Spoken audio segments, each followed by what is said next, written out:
है, तो हम स्केलर वेक्टर क्वांटिटीज़ की बात कर रहे थे कि आप रेलवे स्टेशन गए और आपकी ट्रेन सपोज मिस हो गई और आपने किसी से पूछा कि what was the velocity of train, तो उसने अगर आपको बोला 40 किलोमीटर पर आवर, तो ये इन्फॉर्मेशन जो है ये सफिशिएंट नहीं है। उसको बताना चाहिए कि 40 kilometre per hour due east गई है ट्रेन, तो आप भी ईस्ट की तरफ जाओगे और 50 की स्पीड से जाके उसको आगे स्टेशन पे पकड़ लोगे। तो ऐसी फिज़िकल क्वांटिटीज़ जिनको फुली डिस्क्राइब करने के लिए हमें magnitude as well as direction दोनों की ज़रूरत पड़ती है, उसको हम कहते हैं वेक्टर क्वांटिटीज़ और वेक्टर्स। तो अब वेक्टर क्वांटिटीज़ को रिप्रेजेंट करने का एक तरीका है कि हम उनके सिंबल के ऊपर एक एरो हेड लगा देते हैं symbolically.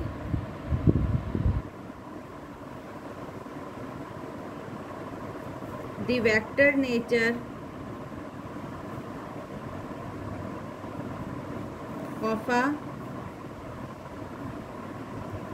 physical quantity is shown by putting an arrowhead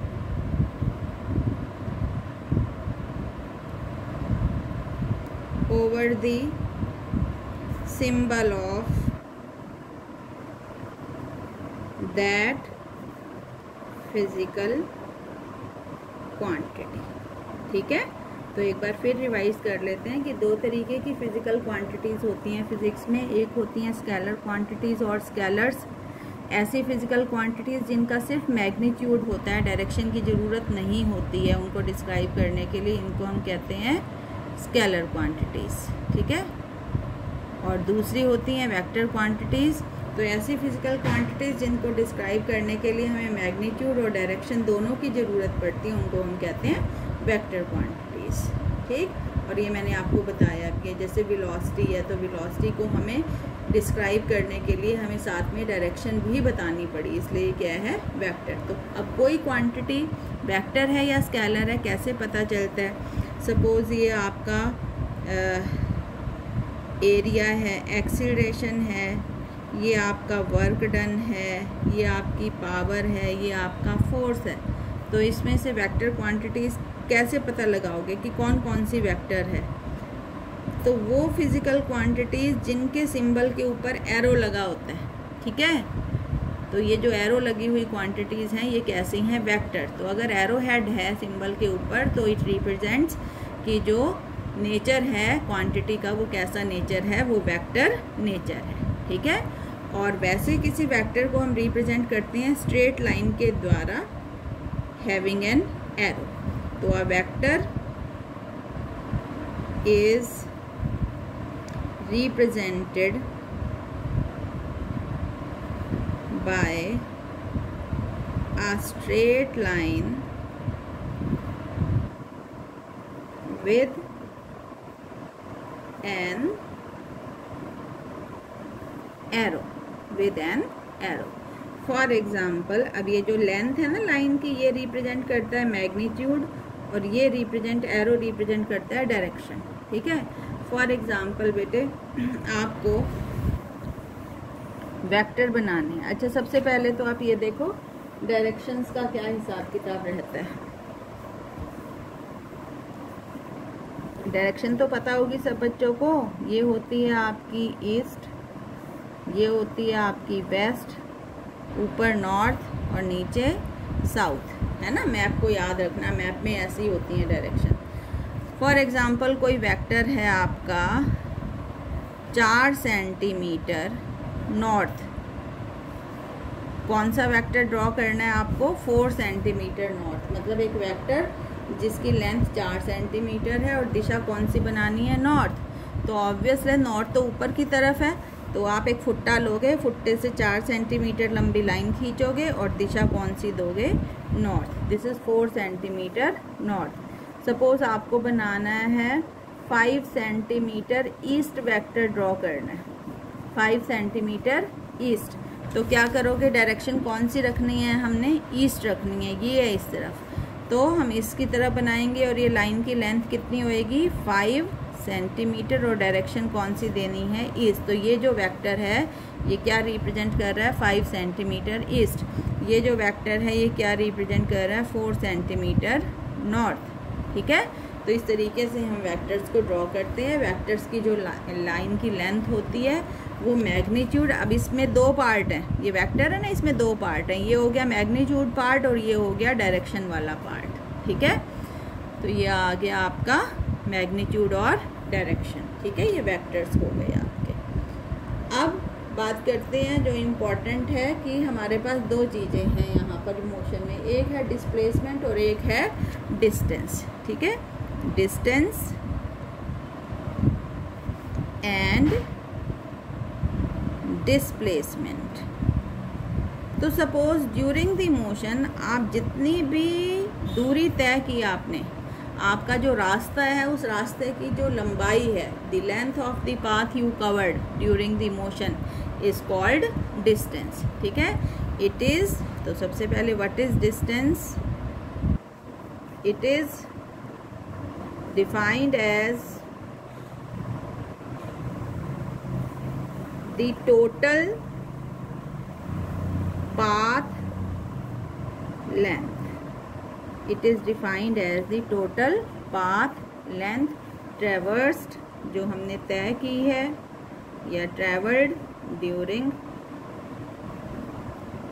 motion, गति के दौरान जितने भी आपने रास्ता कवर किया है उसकी जो उस रास्ते की टोटल लंबाई है वो क्या कहलाती है, डिस्टेंस।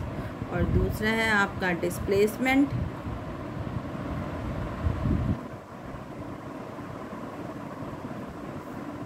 अब सपोज आपने यहाँ से शुरुआत की ए से और आपने बी पर जाना है, तो ए और बी पॉइंट के बीच में जो शॉर्टेस्ट डिस्टेंस है, जो उनको एक स्ट्रेट लाइन से मिलाता है, ये डिस्टेंस, ये कहलाता है आपका displacement.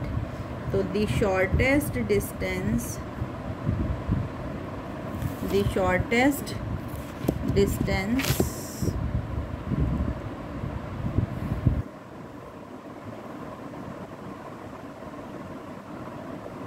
between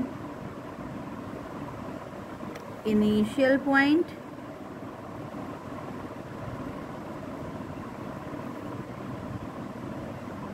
and final point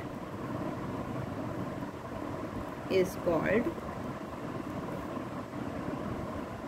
displacement. ठीक है, अब इसको समझो दोबारा। सपोज़ ये आपका घर है, होम है, और ये बी जो है ये आपका स्कूल है। आपने सुबह घर से स्कूल जाना है, तो आपने क्या किया, पहले आप अपने किसी फ्रेंड के घर गए, ये आपके फ्रेंड का घर है। ठीक है, सपोज़ घर से स्कूल की दूरी थी 5 किलोमीटर, लेकिन आप सीधे स्कूल नहीं गए, आप पहले फ्रेंड के घर गए 3 किलोमीटर, और फिर सपोज़ फिर 3 किलोमीटर, फ्रेंड के घर से स्कूल है 3 किलोमीटर। ठीक है, अब कोई पूछे भी आपने दूरी कितनी तय की, तो पहले आप फ्रेंड के घर गए 3 किलोमीटर जाने में, और फिर फ्रेंड को लेकर स्कूल आने में 3 किलोमीटर। तो डिस्टेंस तो आपने कितना ट्रैवल किया बेटे, 3 + 3 6 किलोमीटर। लेकिन व्हाट अबाउट डिस्प्लेसमेंट, आपका इनिशियल पॉइंट क्या था, आपका घर, और फाइनल पॉइंट क्या था, स्कूल। तो इनिशियल से फाइनल पॉइंट के बीच की जो स्ट्रेट लाइन दूरी है 5 kilometre, this is called displacement, this is called displacement. तो आपकी डिस्प्लेसमेंट कितनी हुई, ओनली 5 किलोमीटर। ठीक है, एक और एग्जांपल हम लेते हैं। फॉर एग्ज़ाम्पल, ये आपका घर है, होम है, और ये आपका स्कूल है। आप घर से स्कूल गए 5 किलोमीटर गए, और फिर आप वापस भी आ गए, घर ही वापस आ गए। तो मैं कह रही हूँ कि घर से स्कूल और स्कूल से घर आने के बीच में आपने दूरी कितनी तय की, व्हाट इज़ डिस्टेंस ट्रैवल्ड। तो बेटे 5 किलोमीटर गए और 5 किलोमीटर आए, 5 + 5 कितनी दूरी कितनी तय की, 10 किलोमीटर। लेकिन ड्यूरिंग दिस जर्नी, मतलब होम टू स्कूल और स्कूल टू होम, इस जर्नी के दौरान होम टू स्कूल और स्कूल टू होम, इस जर्नी के दौरान आपका इनिशियल पॉइंट भी होम था और आपका फाइनल पॉइंट भी होम ही है, ठीक है। इनिशियल पॉइंट भी होम और फाइनल पॉइंट भी होम, तो कितना डिस्टेंस है इनिशियल और फाइनल के बीच में? कोई डिस्टेंस नहीं है, तो इस केस में displacement will be equal to 0 kilometre, ठीक है। और अगर मैं पूछ लूँ कि होम से स्कूल इस मोशन के दौरान कितना डिस्टेंस है और कितना डिस्प्लेसमेंट है, तो डिस्टेंस भी 5 है और डिस्प्लेसमेंट भी आपका कितना रहेगा? 5 किलोमीटर, ठीक है। जब हम डिस्प्लेसमेंट की बात करते हैं तो एक दिशा देनी पड़ती है हमें, डिस्प्लेसमेंट के साथ एक डायरेक्शन होती है और डायरेक्शन हमेशा होती है इनिशियल से फाइनल पॉइंट की तरफ। डिस्प्लेसमेंट की डायरेक्शन होती है इनिशियल से फाइनल पॉइंट की तरफ, ठीक है।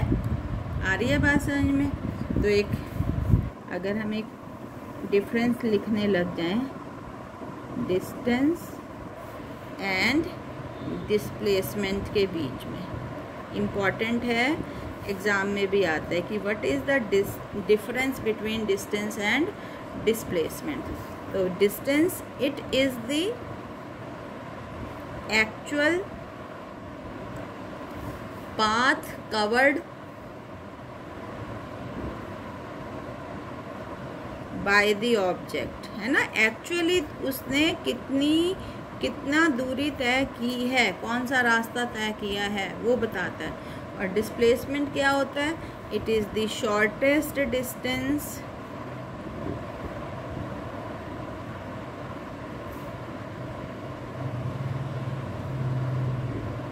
बिटवीन इनिशियल पॉइंट जहाँ से आप शुरुआत कर रहे हो एंड फाइनल पॉइंट जहाँ पर आप एंड कर रहे हो। डिस्टेंस के लिए हमें कोई दिशा की ज़रूरत, कोई डायरेक्शन नहीं देनी पड़ती। तो डायरेक्शन नहीं देनी पड़ रही है तो कैसी क्वांटिटी है? स्केलर। जिसमें डायरेक्शन नहीं होती वो कैसी क्वांटिटी होती है? स्केलर। तो it is the scalar quantity. जबकि यहाँ हमें एक दिशा देनी पड़ रही है इनिशियल से फाइनल की तरफ, तो it is vector, it is vector quantity. तीसरा, अब देखो डिस्टेंस जो है वो कभी भी ज़ीरो नहीं हो सकता, है ना। डिस्प्लेसमेंट तो ज़ीरो हो सकता है अगर ऑब्जेक्ट कहीं जाके दोबारा अपनी उसी पोजीशन पर लौट आए, तो डिस्प्लेसमेंट कितना हो जाता है? ज़ीरो। जबकि डिस्टेंस कभी भी ज़ीरो नहीं होता। Distance can never be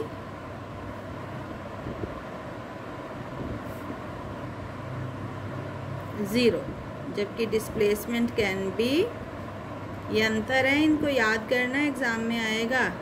displacement can be zero भी हो सकता है, नेगेटिव भी हो सकता है और पॉजिटिव भी होता है। जबकि distance can never be zero, can never be negative, can never be zero और नेगेटिव। माइनस में नहीं जा सकता डिस्टेंस, डिस्प्लेसमेंट जा सकता है।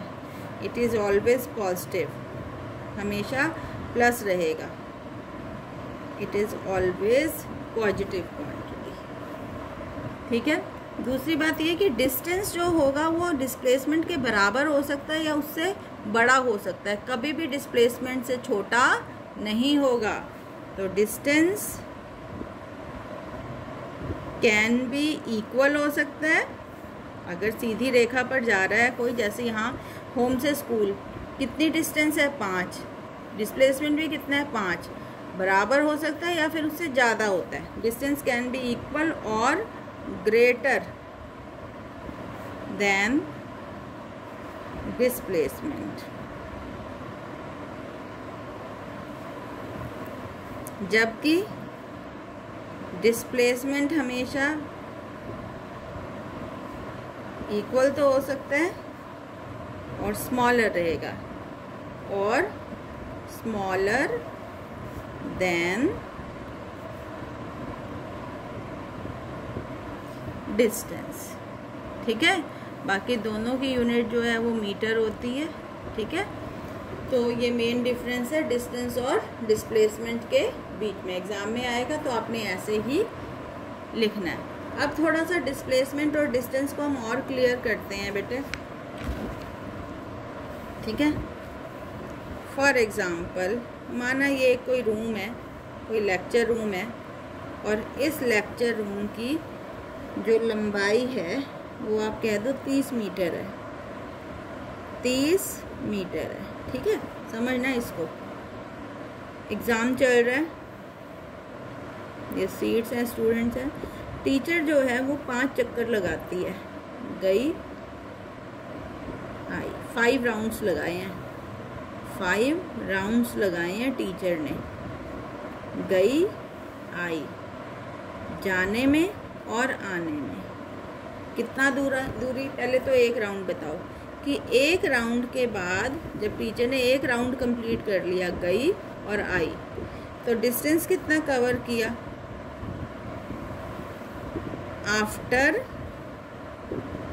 1 राउंड। ठीक है, आफ्टर 1 राउंड डिस्टेंस कवर किया बेटे 30 मीटर गई और 30 मीटर आए तो 60 मीटर। ठीक है, और डिस्प्लेसमेंट कितना कवर किया,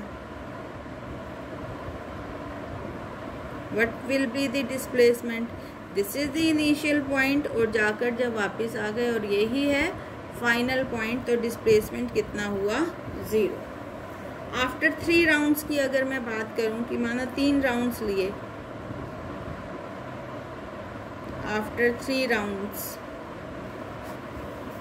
तो 3 राउंड्स, एक राउंड में 60 मीटर जा रही है, तो 3 राउंड में कितना हो गया distance travel, 180।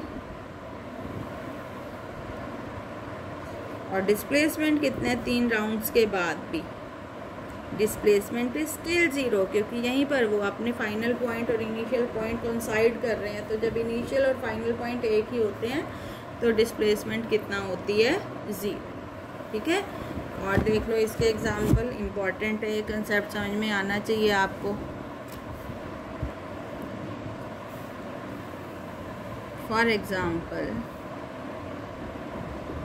An object is moving in a circle जिसका सेंटर है O और जिसका रेडियस कितना है R। बहुत ध्यान से देखेंगे। सपोज ऑब्जेक्ट A से शुरू करता है, ये पहला केस, और B पर आकर रुक जाता है, फ्रॉम A टू B। बताओ what is the distance travelled and what will be the displacement. ये सब बच्चों को आना चाहिए, एग्जाम में आएंगे इस तरीके के सवाल।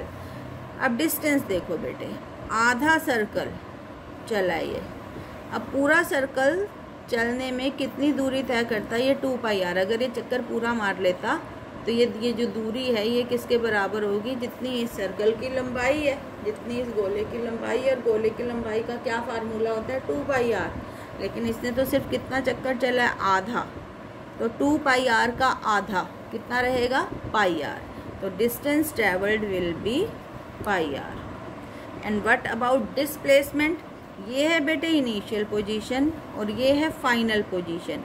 इनिशियल और फाइनल पोजीशन के बीच का ये जो स्ट्रेट लाइन डिस्टेंस है कितना है, अगर ये r है तो ये भी तो r है, तो r प्लस r कितना, 2r। आई है बात समझ में। दूसरा केस देखो, वही है, ऑब्जेक्ट है moving over a circle,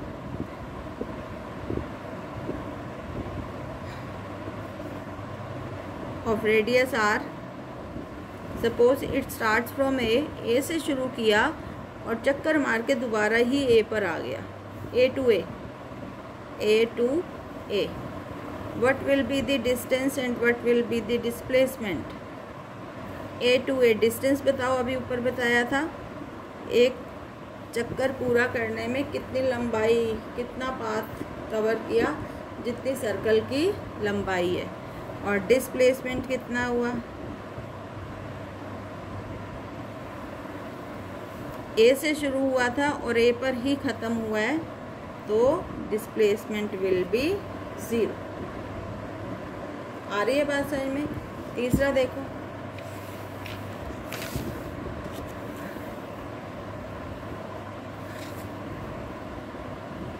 suppose it is moving over a circle, an object is moving over a circle जिसका सेंटर ऊपर है और रेडियस कितना है आर, ए से शुरू हुआ और सी पर ख़त्म हुआ, ए से शुरू हुआ और सी पर ख़त्म हुआ, ठीक है, सी पर रुक गया। तो आप मुझे बताओ what is the distance travelled and what will be the displacement travelled.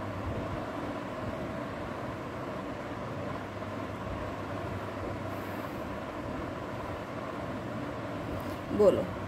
पूरा चक्कर चलने में 2 पाई आर है, आधा चक्कर का चलने में पाई आर है, तो 1/4 चक्कर चलने में पाई आर बाय 2 है। तो यहाँ से यहाँ तक तो डिस्टेंस हो गया पाई आर और ये हो गया पाई आर बाय 2। तो डिस्टेंस तो आएगा आपका pi r plus pi r by 2, तो it will be 3 pi r by 2, ठीक है, एलसीएम लेके। And what about displacement. अब ये आपका इनिशियल पॉइंट है और ये आपका फाइनल पॉइंट है, इनके बीच की स्ट्रेट लाइन दूरी, ये है स्ट्रेट लाइन दूरी, ये this is the distance travelled, ये निकालना है आपने ए सी। अब ओ से ए तक भी रेडियस है और ओ से सी तक भी रेडियस है। कैसा सर्कल, कैसा ट्रायंगल है, राइट एंगल ट्रायंगल, और ये राइट एंगल ट्रायंगल का हाइपोटेन्यूज है, कर्ण है, एक आधार ले लो, एक कर्ण, एक लंब ले लो, तो कर्ण का स्क्वायर मतलब displacement will be equal to A C और A C will be equal to, बोलो बोलो, राइट एंगल ट्रायंगल में होता है ना ओ ए का स्क्वायर प्लस ओ सी का स्क्वायर, तो A C will be equal to r square plus r square, it is equal to 2 r square. तो ए सी कितना आएगा डिस्प्लेसमेंट, √2 इंटू आर। आइए बात समझ में, ठीक है। तो ये जो है ये सारे सवाल हैं डिस्टेंस और डिस्प्लेसमेंट के, इम्पोर्टेंट भी है, एग्ज़ाम में आ भी जाते हैं, पूछ भी लेते हैं, तो आपने इनको इसी तरीके से करना है, ठीक। आगे बेटे है आपका टॉपिक व्हाट इज़ स्पीड, कि स्पीड हम किसको कहते हैं। हिंदी में होता है इसको चाल, हिंदी में बोलते हैं इसको चाल, है ना, कि आपने कितनी दूरी तय की और कितने समय में तय की, ये जो अनुपात है, ये जो रेशो है, इसको हम कहते हैं speed. It is defined as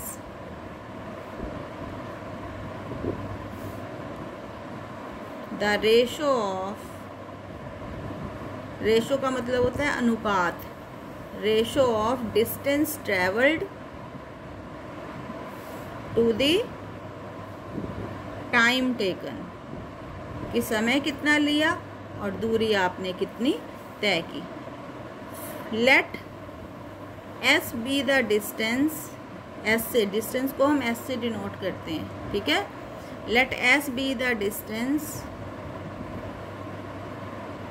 covered by object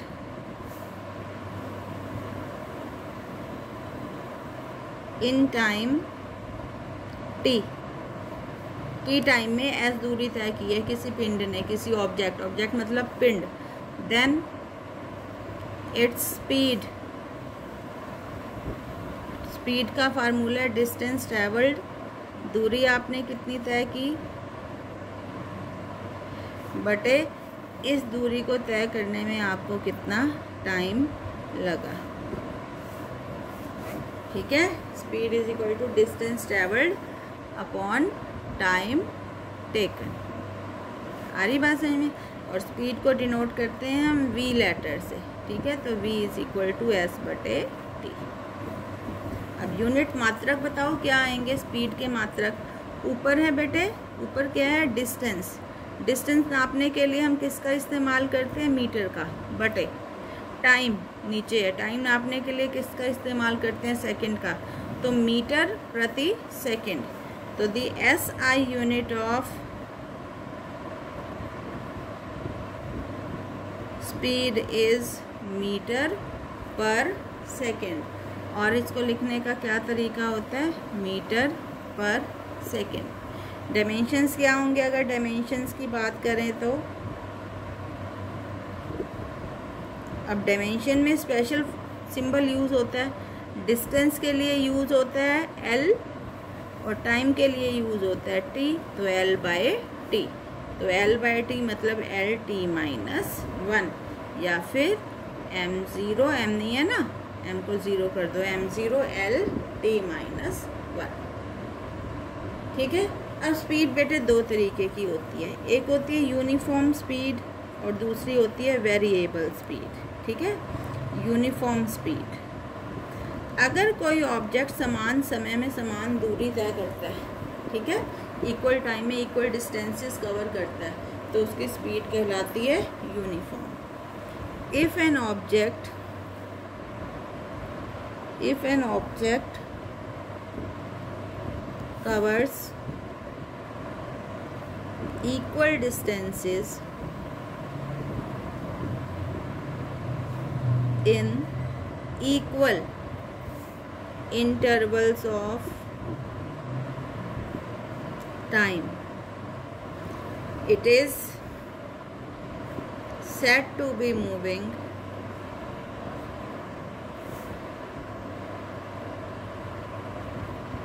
with uniform speed. आ रही है बात समझ में? फॉर एग्ज़ाम्पल कोई ऑब्जेक्ट 5 घंटे में 5 आवर्स में 5 किलोमीटर की दूरी तय करता है। अभी 5 किलोमीटर का स्ट्रेच चाहिए और इस स्ट्रेच को तय करने में कितने घंटे लगे? 5 घंटे। तो स्पीड यूनिफॉर्म कब कहलाएगी? 1 2 3 4 5। जब वो पहला 1 किलोमीटर भी 1 घंटे में ही तय करे, दूसरा 1 किलोमीटर तय करने में भी 1 घंटा लगाए, तीसरा 1 किलोमीटर तय करने में भी 1 घंटा लगाए, चौथे 1 किलोमीटर में भी 1 घंटा और 5वें 1 किलोमीटर में भी 1 घंटा। तो जब वो बराबर दूरियां बराबर समय में, देखो बराबर है ना दूरियां, 1 1 1 1 1, बराबर दूरी बराबर समय में तय कर रहा है, तो उसकी स्पीड कहलाती है यूनिफॉर्म। ठीक है। एक जैसी तो है ही। आप सोच के देखो, यहाँ मुझे स्पीड निकालनी है, कितना डिस्टेंस है? 1, टाइम कितना है? 1, तो स्पीड होती है डिस्टेंस बटे टाइम, 1/1 कितनी आएगी? 1 किलोमीटर पर आवर। यहाँ भी स्पीड 1 किलोमीटर पर आवर, यहाँ भी स्पीड 1 किलोमीटर पर आवर। तो स्पीड यूनिफॉर्म है कि नहीं? अगर हम इस तरीके से चलते हैं तो ऐसी स्पीड कहलाती है, ऐसी मोशन कहलाती है यूनिफॉर्म स्पीड या यूनिफॉर्म मोशन। और दूसरी होती है वेरिएबल या नॉन यूनिफॉर्म। वेरिएबल मतलब जब चेंज होएगी स्पीड, और चेंज कब होएगी? जब समान समय में असमान दूरी तय करेंगे या समान दूरी को तय करने में असमान टाइम लगाएंगे। तो if an object covers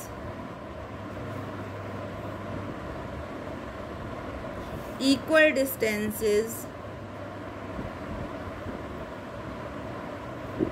in unequal time या उल्टा भी हो सकता है, और unequal distances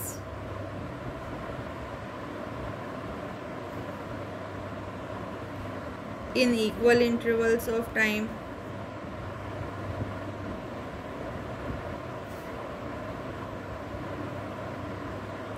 its motion is, या it is said to be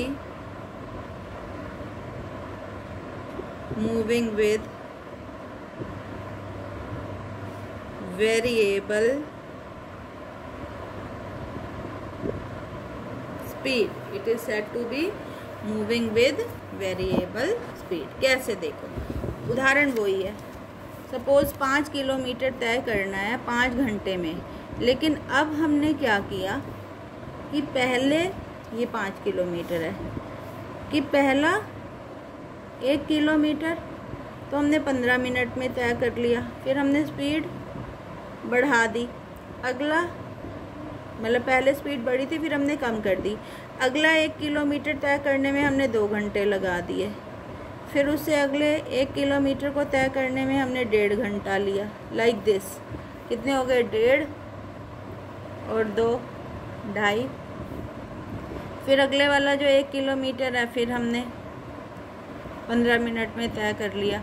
और फिर लास्ट का जो 1 किलोमीटर था कितना टाइम बचा, 1.5 और 2, 2.5, 3, 2 घंटे लगाए। ठीक है, अब देखो यहाँ पे स्पीड क्या है, वेरिएबल है, 1 किलोमीटर बटे 1/4 घंटा, है ना।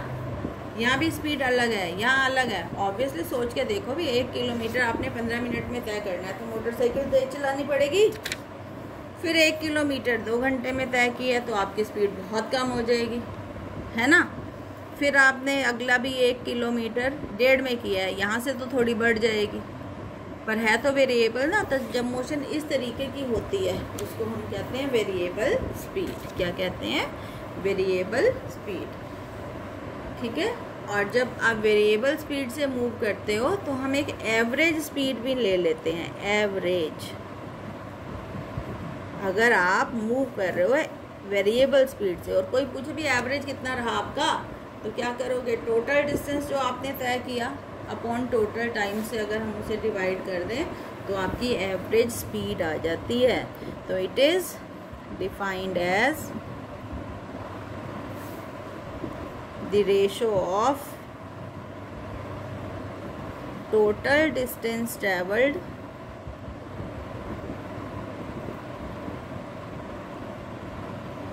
To the total time taken. ठीक है, तो कल हम अलग अलग केसेस में एवरेज स्पीड के लिए फार्मूलों को हम डिस्कस करेंगे। ठीक है, टोटल डिस्टेंस ट्रेवल बटे टोटल टाइम टेकन। ठीक है, शुरू का जो लेक्चर है उसको एक बार फिर देख लेना। वेक्टर स्केलर ये हम सी पार्ट में दोबारा करेंगे, ये सब बहुत इम्पोर्टेंट है। और जो कराती हूँ इसको बिल्कुल साथ साथ फाइनल किया कर। Okay, thank you.